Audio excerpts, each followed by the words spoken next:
Muy bien, esta es la clase número 4 y última sobre gravitación del recursamiento de Física 1. Y vamos a hablar sobre la ley de gravitación universal que fue publicada por Newton. En 1687 Newton publicó su obra sobre la ley de gravitación universal, la cual dice: toda partícula del universo atrae a toda partícula con una fuerza que es directamente proporcional al producto de sus masas e inversamente proporcional al cuadrado de la distancia entre ellas. La magnitud de la fuerza gravitacional es, y aquí está la fórmula, que es G mayúscula, que es la constante de gravitación universal, donde su valor es 6.67 por 10 a la menos 11 newtons multiplicado por metro cuadrado sobre kilogramo cuadrado. M1 y M2 son las masas que interactúan y R es la distancia de separación entre las masas. Entonces, esta teoría la desarrolló Newton con los trabajos anteriores de Nicolás Copérnico, ¿no? En primer lugar, Nicolás Copérnico propuso un modelo planetario que es heliocéntrico.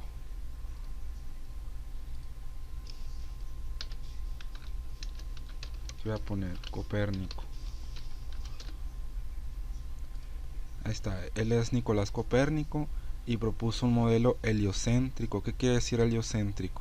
Helio viene de la palabra sol y significa que el sol era el centro, es el centro del sistema planetario, ¿no? En este caso, pues todo el universo era el sistema solar, ¿no? Conocido. Entonces, esta teoría pues no fue muy aceptada en aquel tiempo. Lo que se creía era que la Tierra debería ser el centro del universo, y este es el modelo geocéntrico, donde la Tierra forma parte del centro del universo, ¿no? Y esta teoría geocéntrica fue desarrollada por Ptolomeo en la antigua Grecia.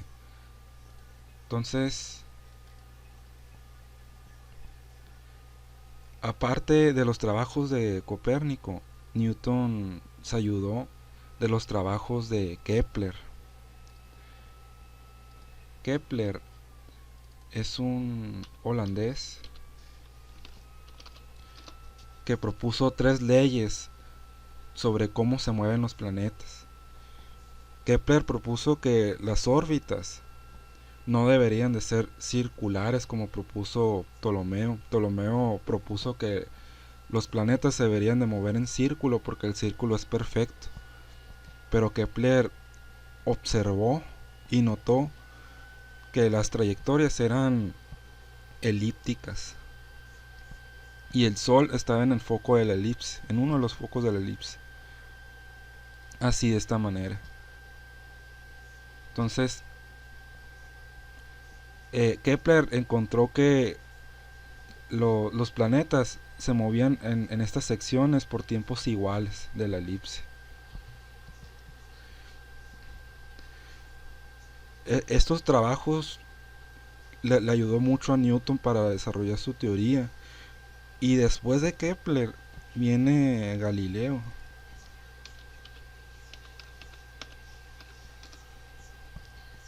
Galileo hizo experimentos en la torre de Pisa y dejaba caer objetos pesados para medir su tiempo de caída. Entonces, Galileo obtuvo que la distancia, más bien el tiempo, sí, la distancia, ¿no? La distancia era proporcional al cuadrado del tiempo. ¿Qué quiere decir esto? Que esta constante de proporción es la aceleración. Una constante de proporción multiplicada por el tiempo al cuadrado. Entonces, pues Galileo no comprendía muy bien por qué era así. O sea, ese número, ¿qué quiere decir, no? ¿Qué explicación da? Simplemente él obtuvo esos resultados y los registró. Y Newton se ayudó de esos resultados. Entonces, Newton desarrolló con base a estos trabajos su teoría. Y también la constante esta de gravitación universal fue medida por Henry Cavendish usando una balanza de torsión. Entonces la idea es que esta balanza es un alambre que sujeta una varilla con dos masas en los extremos. Entonces las otras dos masas se supone deberían de atraer gravitacionalmente a las dos masas pequeñas. Entonces, conociendo la distancia de separación de las masas, conociendo cuánto pesa cada masa, con eso pudo sacar la constante de gravitación que está aquí. Esta. Bueno, esto llevó a la idea de campo gravitacional, ¿no? Entonces, ¿qué es un campo gravitacional? El campo gravitacional es la G minúscula que hemos usado anteriormente aquí, esta G minúscula, que a su vez también se le puede llamar aceleración gravitacional. La idea de campo surgió después, más tarde. En este tiempo ni siquiera se contemplaba que era un campo, ¿no? O sea, un campo en sí. Pero más adelante, cuando llegó Albert Einstein, propuso que la gravitación debería de propagarse en forma de ondas gravitacionales, donde el espacio y el tiempo se distorsionan como si fuera el mar, las olas del mar. Y estas subidas y bajadas pues sería como la atracción. Muy bien, entonces por la segunda ley de Newton sabemos que la fuerza es masa por aceleración. Y por el principio de equivalencia de Einstein, el cual establece que la aceleración puede ser equivalente a la gravitación, podemos asumir el campo gravitacional como una aceleración. Entonces le vamos a llamar G minúscula al campo gravitacional. Entonces esta cantidad m por g sería el peso. Entonces una cosa es el peso y otra cosa es la masa, ¿no? Donde el peso es proporcional a la masa. Entonces aquí si igualamos la ecuación para el peso m por g por la de la gravitación universal, se eliminan las masas y queda esta expresión aquí, que es para calcular el campo gravitacional. Luego, la energía potencial gravitacional viene siendo el trabajo que se necesita para levantar un objeto que esté en la superficie del planeta, ¿no? Que viene siendo el suelo. Entonces, simplemente por el hecho de levantarlo cuesta trabajo, de ahí la palabra trabajo, pues, ¿no? Entonces, dependiendo la masa m del objeto, costará más trabajo o menos trabajo. A este trabajo se le llama energía potencial.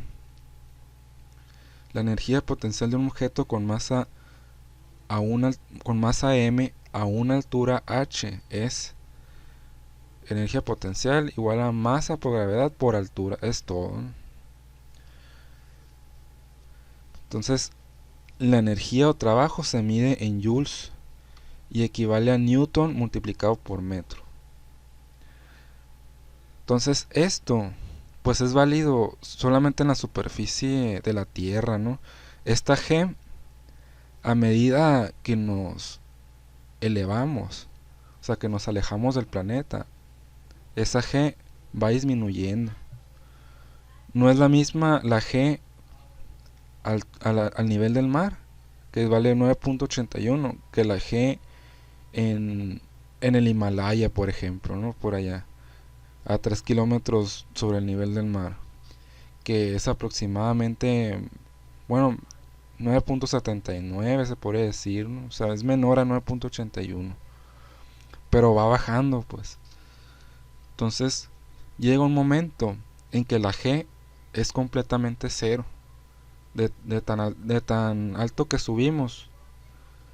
Es cero la G y el objeto está en órbita, pues. Hay una cierta distancia donde los objetos se mantienen en órbita. Y esto Newton lo calculó. Newton calculó la distancia a la cual un objeto tiene que elevarse para estar en órbita. Y esto le sirvió más adelante, en el siglo XX, a los científicos para poner satélites en órbita, ¿no? Calcular las distancias a la cual el satélite tiene que impulsarse para estar en órbita. Y pues hasta ahorita sabemos que funciona todo esto. Bueno, vamos a ver un ejemplo. Calcular el campo gravitacional de la Tierra. Entonces la Tierra tiene una masa de 5.972 por 10 a la 24 kilogramos y un radio de 6.371 por 10 a la 6. Entonces calcular el campo gravitacional de la Tierra. Entonces para esto vamos a sustituir los valores aquí, en esta que está aquí. Muy bien, entonces la G mayúscula es 6.67 por 10 a la menos 11, siempre va a haber eso, es una constante universal. Luego, la masa va aquí arriba de la fracción, 5.972 por 10 a la 24 kilogramos. Y la distancia, 6.371 por 10 a la 6 metros, va al cuadrado y va abajo dividiendo. Entonces, esto se puede aquí escribir 6.67. El Google Chrome funciona también con una calculadora, y para poner notación científica, el por 10 a la algo se le escribe la E, simplemente, o una E mayúscula puede ser, ¿no? Así. Luego a la menos 11, ahí está. Luego el símbolo de multiplicar, pues es el asterisco, ahí está. Luego es 5.972, 5.72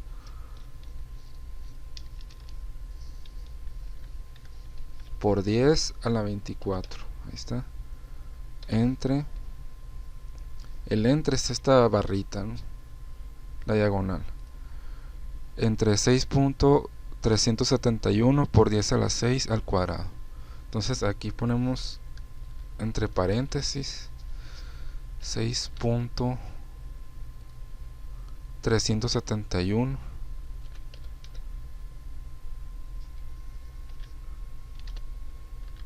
a la 6, y para el cuadrado se pone doble asterisco, así, luego cuadrado, ahí está, 9.81. Entonces ese es el valor, y aquí están. Muy bien, entonces aquí está lo que decíamos sobre cómo ponerlo en la calculadora. Bueno, ahora la fuerza de atracción entre el Sol y la Tierra.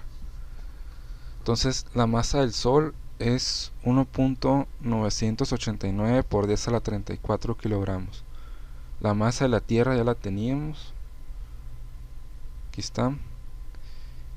Y la distancia del Sol y la Tierra es 1.496 por 10 a la 11. Bueno, aquí lo que va a cambiar va a ser la fórmula que vamos a usar, ¿no? Habíamos usado esta para el campo gravitacional. Ahora usaremos esta y simplemente se añade una masa adicional aquí. Entonces, al hacer las operaciones vamos a obtener este valor que está aquí, 4.132 por 10 a la 22. Ahora el ejemplo número 3, energía potencial. Calcular la energía potencial que requiere aplicar una grúa para levantar 38 metros un contenedor de metal de masa M igual a 942 kilogramos. Entonces los datos aquí están: masa, gravedad y altura, ¿no? La gravedad siempre pues va a ser de la Tierra, ¿no? No los voy a pedir de Marte ni de la Luna. 9.81. Si fuese la Luna sería 1.6 y en Marte es alrededor de 3. Luego sustituimos en esta fórmula, ¿no? La de energía potencial, masa por gravedad por altura. Se multiplica y sale este resultado: 351.158.76 joules. Muy bien, entonces esta es la actividad. Van a tener que responder o investigar en el caso de estas 6 preguntas y resolver estos 4 ejercicios, ¿no? Que es lo mismo que se hizo en los ejemplos, pero los datos van a variar.